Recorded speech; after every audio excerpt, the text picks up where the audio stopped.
melanjutkan film pertamanya The Outlast 2017 serta film keduanya The Roundup 2022, dan inilah sequel ketiga dari film kedua buah tersebut, yaitu The Roundup No Way Out yang baru saja rilis di tahun 2023 ini. Film masih dibintangi oleh siapa lagi kalau bukan Ma Dong-suk atau Don Lee, yang kita semua tahu beliau berperan sebagai polisi buas dan sangar dalam memberantas aksi kejahatan. Sehingga langsung saja rentangan badan, cari posisi yang nyaman, lupakan desahan mantan. Selamat menonton dan mari kita masuk ke alur ceritanya.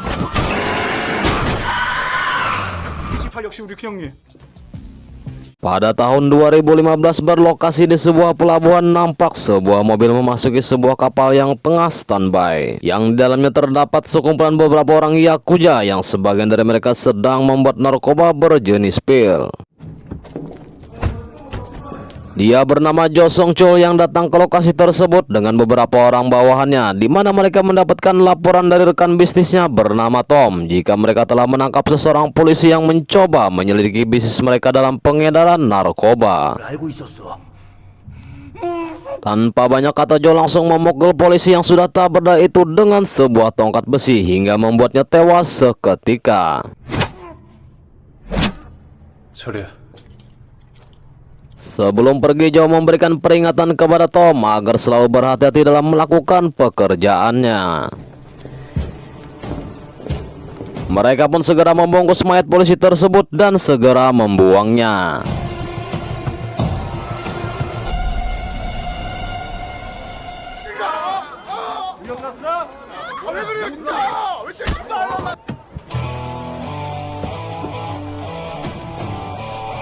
Adegan berpindah dengan menampilkan sang tokoh utama, siapa lagi kalau bukan polisi Ma Sek-do atau Don Lee yang saat itu ingin pergi ke kantor, namun perjalanannya terhenti karena ada ribut-ribut di depannya. Don Lee pun mencoba menenangkan para berandalan yang membuat onar tersebut, namun mereka malah menantang tanpa tahu siapa yang mereka tantang, sehingga mereka pun harus merasakan sakit encok patah tulang tasilahu akibat dihajar oleh Don Lee seperti ini.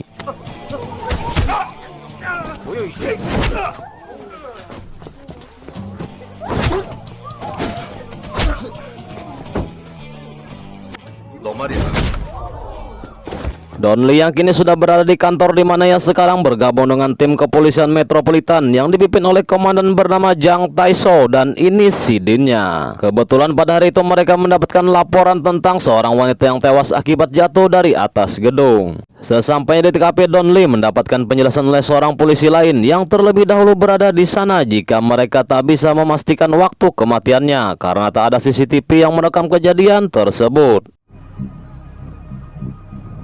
Kemudian Don Lee bersama rekannya yang bernama Kim mendapatkan penjelasan oleh seorang perawat tentang hasil otopsi dari wanita malang tersebut. Dan terungkaplah jika wanita itu sebelum kematiannya ia memakai narkoba berjenis pil yang bernama Hyper, yang kemudian ia tewas dan dilempar oleh seseorang dari atas gedung. Guna untuk mengungkap kasus pembunuhan serta peredaran narkoba tersebut, Don Lee kembali bersama Kim melalui petunjuk yang ada mereka mendatangi sebuah klub malam bernama Orange.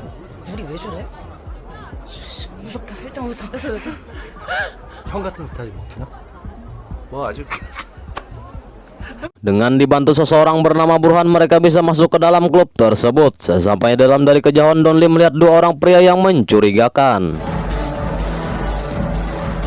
Saat akan mendatanginya, Don Lee sempat dicegat oleh seorang penjaga, akan tetapi lewat satu pukulan saja sudah cukup untuk membuat penjaga itu tidur di samping tangga.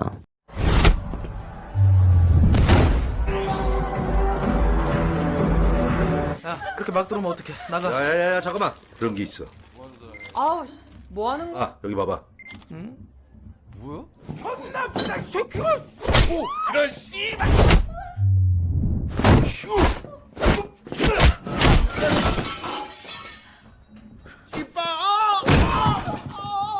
Akhirnya Don Lee berhasil meringkus para pengedar amatiran dan pengguna narkoba tersebut, serta mengamankan pemilik klub malam tersebut untuk dimintai keterangan lebih lanjut. 더 없어? 이게 다야? 형 기다려봐. 이제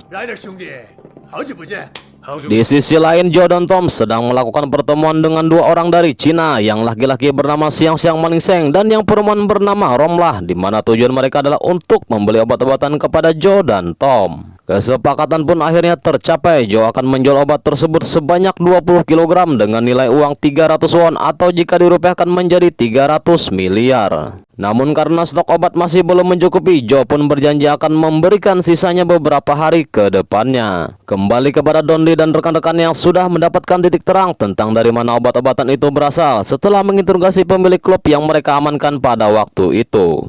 Karena ada dua tempat yang harus mereka datangi, sehingga mereka pun membagi tugas. Don Lee dan Kim kembali meminta bantuan si Burhan untuk menunjukkan keberadaan orang yang dimaksud. Tanpa kesulitan yang berarti mereka berhasil masuk ke dalam dan memukul jatuh seorang penjaga di sana. 아니 나가라고 이 누구냐면은 심지어 떨어졌네. 경찰이라고.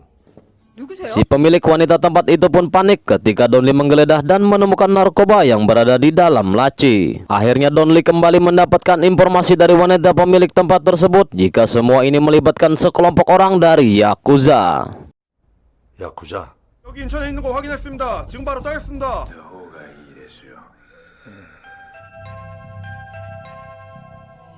Di sisi lain, atasan Don Lee yaitu Jang dengan ditemani dua orang polisi lainnya berhasil menuju ke tempat yang dimaksud. Akan tetapi kehadiran mereka langsung disambut oleh dua orang Yakuza yaitu anak buah Tom yang cukup membuat mereka bertiga kerepotan.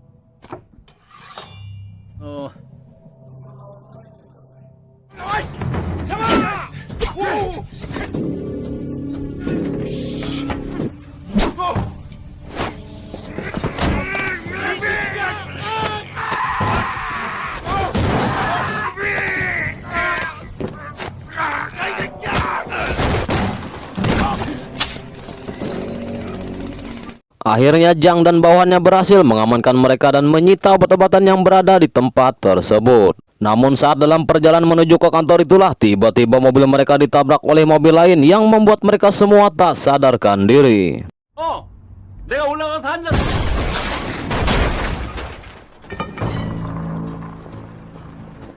Si penabrak yang berjumlah 3 orang itu pun turun dan mengambil obat-obatan tersebut.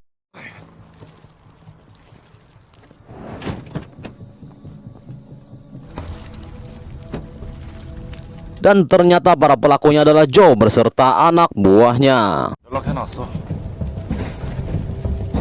Dia bernama Donggu, seorang polisi yang bertugas di bagian utara. Adalah seorang bawahan dari polisi yang dibunuh oleh Joe di awal adegan tadi. Donggu menjelaskan kepada Don Lee jika atasan mereka telah menghilang ketika akan menyelidiki kasus tentang narkoba hiper ini. Lewat informasi dari Donggu, Don Lee dan Kim mendatangi sebuah kantor polisi untuk menemui seseorang polisi yang menangani kasus tersebut.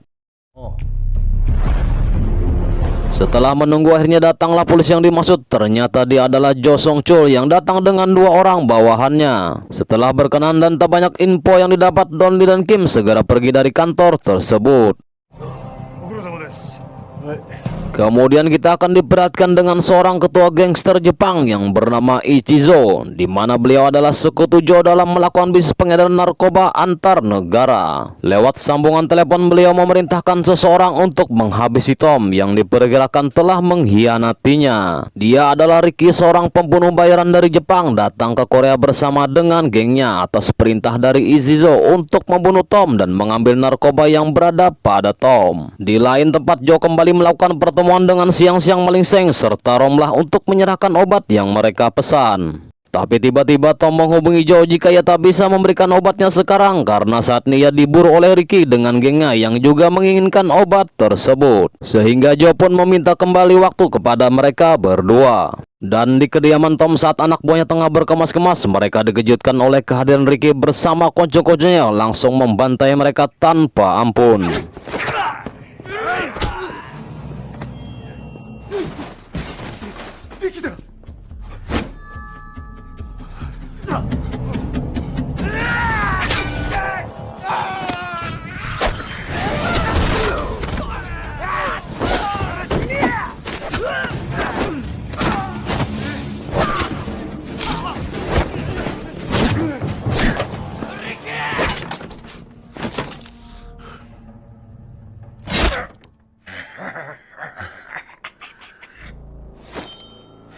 Karena tak menemukan Tom di tempat tersebut, Ricky pun memerintahkan anak buahnya agar mencari Tom di tempat lain. Sementara itu Don Lee dan rekan-rekannya yang juga mencari Tom sudah berada di klub yang biasa dikunjungi oleh Tom dan orang-orang Jepang lainnya. Informasi itu sendiri mereka dapatkan dari pengelola klub yang bernama Corong setelah sebelumnya Don Lee membuat jantung Corong turun naik. Sesampainya di dalam, Don Lee menanyakan tentang orang yang bernama Tom kepada orang-orang Jepang tersebut, tetapi mereka menjawab tidak karuan sehingga mereka pun harus merasakan tinju dari sang polisi buas tersebut. 아, 이 새끼들 말을 못 알아.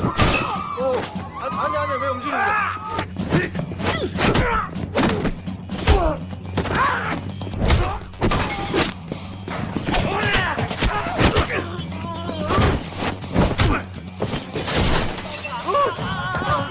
새끼가 이게.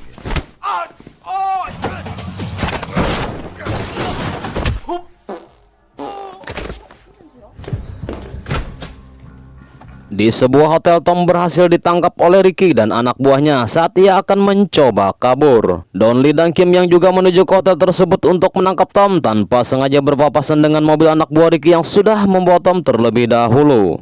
야, 빼.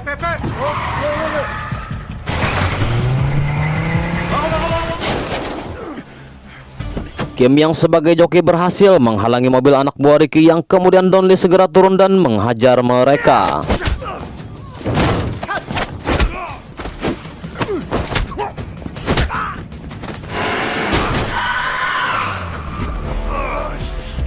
Namun tiba-tiba Ricky datang yang langsung menabrakkan mobilnya ke arah Don Lee dan Kim. Kontan hal itu membuat Don Lee terpental dibuatnya. Ricky segera menyuruh anak buahnya agar kembali memasukkan Tom yang sempat akan kabur dan kemudian mereka pergi dari tempat tersebut.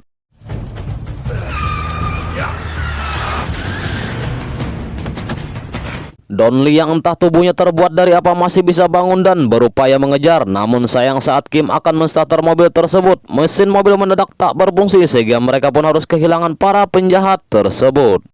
거기야? 여기?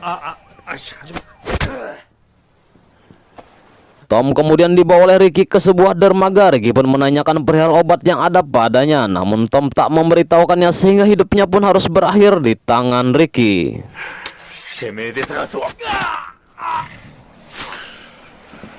Kemudian Ricky dan anak buahnya pergi ke tempat Tom dengan tujuan mencari obat tersebut. Namun mereka malah bertemu dengan anak buah Joe yang kebetulan berada di sana sehingga mereka pun langsung membunuhnya.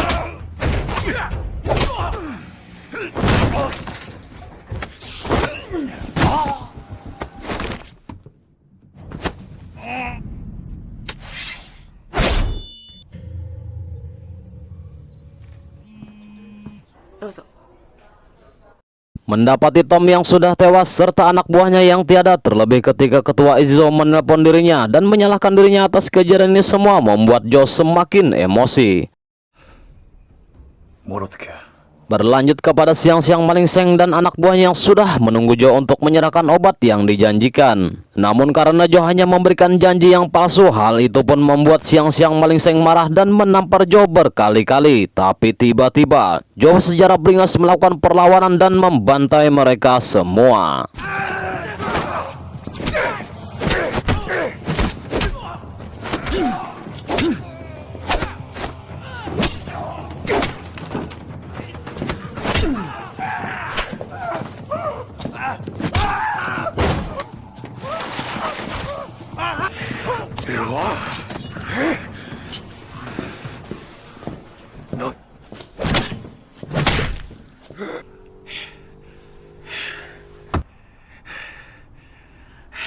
Kembali kepada Don Lee dan Kim yang pergi ke kantor Joe untuk mencari informasi. Namun kehadiran mereka disambut oleh anak buah Joe yang kurang beradab sehingga ia pun harus merasakan sakit seperti ini. 야, 또 볼 것 같은데 미리 힘 빼지 말자. 이거 봐요. 손. Sembari pergi dari tempat tersebut, mereka berdua pun mulai mencurigai Joe yang kemungkinan ada hubungannya dengan kasus ini semua. Saat di dalam perjalanan itulah orang Jepang bernama Sasahi Kurakura yang ditangkap oleh Don Lee di klub waktu itu mengatakan jika ia mengingat sebuah tempat pelabuhan kapal pesiar yang kemungkinan saja obat itu disimpan di sana. Mereka pun segera meluncur ke tempat tersebut. Sesampainya di sana, Don Lee malah bertemu dengan anak buah Ricky yang sebelumnya mereka juga telah bertemu, dan tanpa perdebatan yang panjang, Don Lee pun menghajar mereka semua.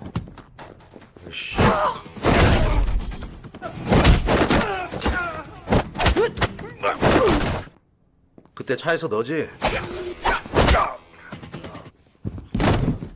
Setelah merasakan tinju dari sang polisi sangar itu, mereka pun segera diamankan. Don Lee, Kim, dan Donggu pun mulai menyisiri kapal tersebut untuk mencari obat-obatannya, dan tanpa memakan waktu yang banyak, mereka pun akhirnya menemukan obat tersebut. 밑에 뭐? 왜요? 찾았다. 열받지. 그거 계속 보면 볼수록 열받지 뭐. Singkat cerita, Don Lee pun meminta bantuan kepada Corong agar mengantarkan obat tersebut kepada Joe. Kemudian lewat instruksi dari Don Lee, Corong pun menghubungi Joe yang saat itu sedang bersiap-siap untuk menyerang kelompok Ricky. Mendengar hal itu, Joe pun merubah rencananya. Ia pun lantas menemui Ricky dan mengajaknya bekerja sama, karena ia yakin jika semua ini adalah ulah Don Lee untuk menjebak dirinya. Tibalah di mana Corong akan mengantarkan tas tersebut yang ternyata dia telah disambut oleh kelompok Ricky. Don Lee yang mendengar teriakan dari Corong pun bergegas pergi untuk menyelamatkannya. Namun ia juga terkejut ketika melihat Ricky dan kelompoknya, dan pada akhirnya Don Lee harus pingsan setelah dipukul oleh anak buah Ricky.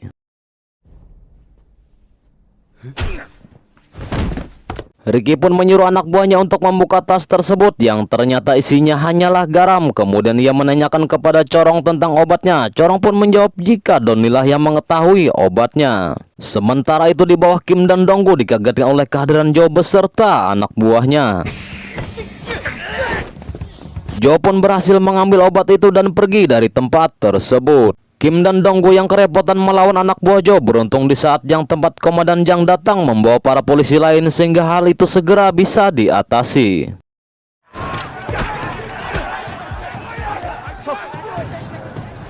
Kim dan Donggu pun berupaya untuk menyelamatkan Don Lee, akan tetapi justru mereka berdualah yang harus dibuat tak berdaya oleh anak buah Ricky.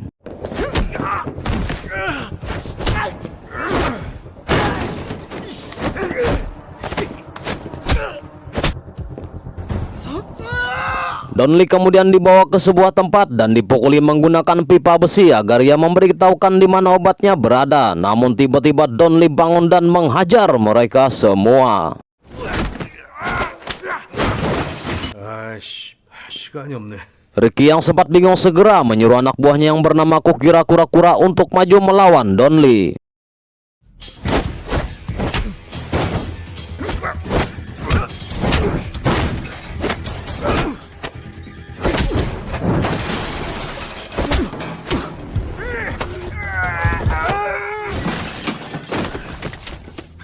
Setelah Kukira Kura-Kura tumbang, Ricky pun maju untuk menyerang bersama dengan anak buahnya yang lain.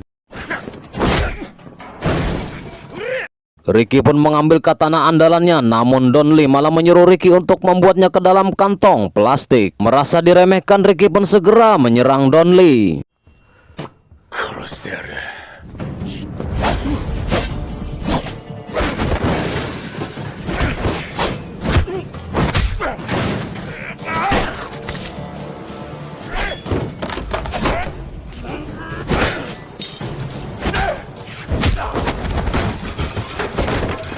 Ricky yang terkenal sadis dan mahir menggunakan katana pun harus benar-benar dibuat tak berdaya di hadapan seorang Don Lee. Dan pada pukulan terakhir, Ricky pun harus merasakan tinju dari salah satu dewa marble tersebut.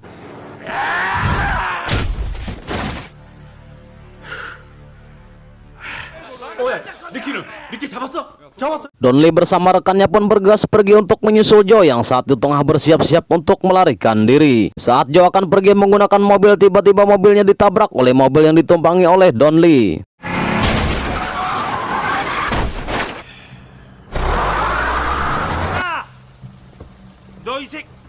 짠. Joe yang terkejut jika Don Lee masih hidup pun bergegas kembali masuk ke dalam kantornya. Don Lee pun menyusul Joe walaupun sempat dihalangi oleh beberapa orang di sana.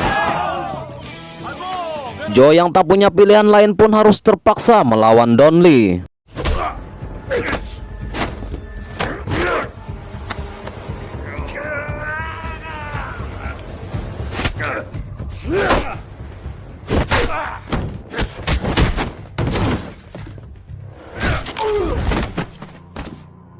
난 온몸이 아파. 씨. Joe yang sebenarnya sedari awal tak ingin berurusan dengan Don Lee pun menawarkan kesepakatan untuk membagi hasil obat yang bernilai 300 miliar tersebut. Namun Don Lee bukanlah polisi yang mata duitan, apalagi duit haram serta korupsi dan sebagainya, sehingga pertarungan pun dilanjutkan. 너는 인사해. 출근.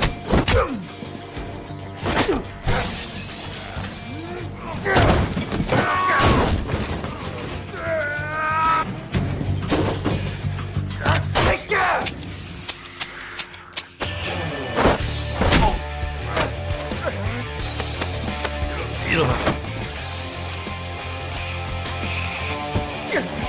야.